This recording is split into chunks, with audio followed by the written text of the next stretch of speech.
Hi guys, welcome to another episode of the DIY refit of my good old boat, SeaSprite.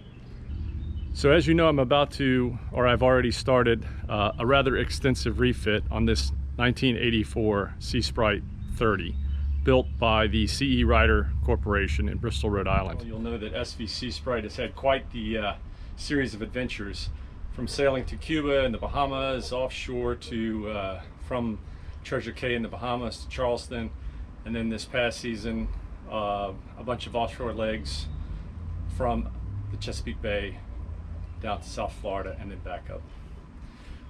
But at this point, she's in, even though we've done a lot to maintain her and upgrade her over the years, she's in dire need of a really extensive refit, and that's what we're about to do.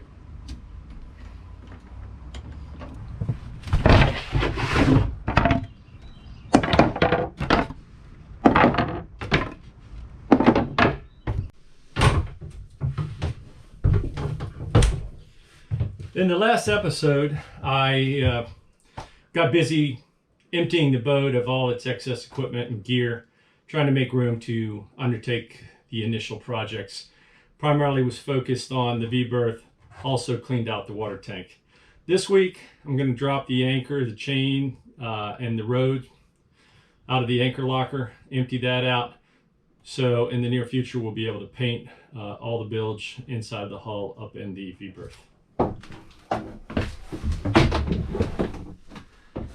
As you can see, there's a lot of chain and rode up there. I believe one side has 30 feet of 5/16 chain and 175 feet of rode, and the other side has about 10 feet of 1/4 inch chain and about 175 feet of rode. So we're going to take all of that out, store it. We'll probably get rid of the rode. In fact, we'll want to get something different when we go back in the water.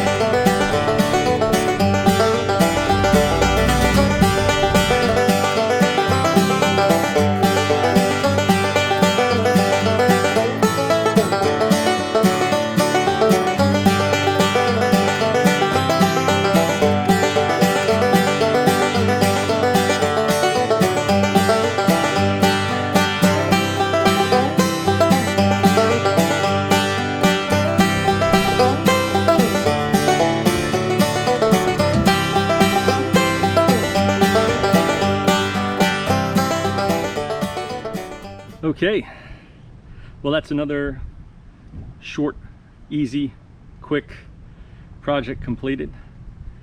Let's talk a little bit about my thoughts on ground tackle going forward. So we've been using a 22-pound Bruce or Lumar Claw as our primary anchor. It's worked very well. We've never had any complaints. I don't know if I want to upgrade to some sort of more modern anchor like a Rock Mantis or a Spade. I'm giving it some thought. I think what's more important is making sure we have the appropriate amount of chain and the right diameter chain. I have 5/16, 60, well, no, 30 feet of 5/16. I think going forward we would increase that to at least 60 feet, maybe 75 feet. My concern there is how much weight that puts in the bow. We don't want to weigh down the bow on this boat. We get into a hobby horse situation. At any rate, we'll take a view on that. The 30 feet of 5/16 chain worked really well this season. We weren't in any very serious blows, I must say, but we never drug. We held very, anchor set very well, held very well, and I think the chain made a big difference. For the secondary, and it's really nice that this SeaSprite 30 actually has a double bow roller. Most of them only had a single bow roller. So we got an opportunity to run a secondary anchor here, and giving that some thought as well. Maybe we'll go with a Spade on one side and a Bruce on the other. I don't know if those two will fit together though. The other option would be get an old CQR. I know a lot of people don't like those, but it'd be a nice backup anchor. Of course, it can always carry a Danforth folded up and in a mount on the push pit My concern there is the ability to deploy it very quickly. I would prefer to have it up here, and I guess I could strap it, attach it in some way to the pulpit. At any rate, that's what we're doing. Of course, this teak, whatever you want to call it, deck guard, we're going to refinish that, but then we're also going to cover it in stainless so that we don't have to mess with it anymore, and then the chain coming across it won't tear it up. And then finally, trying to figure out what to do about a windlass. It would be quite easy, I believe, to mount a windlass, a mechanical manual windlass, right up there in the center of this guard.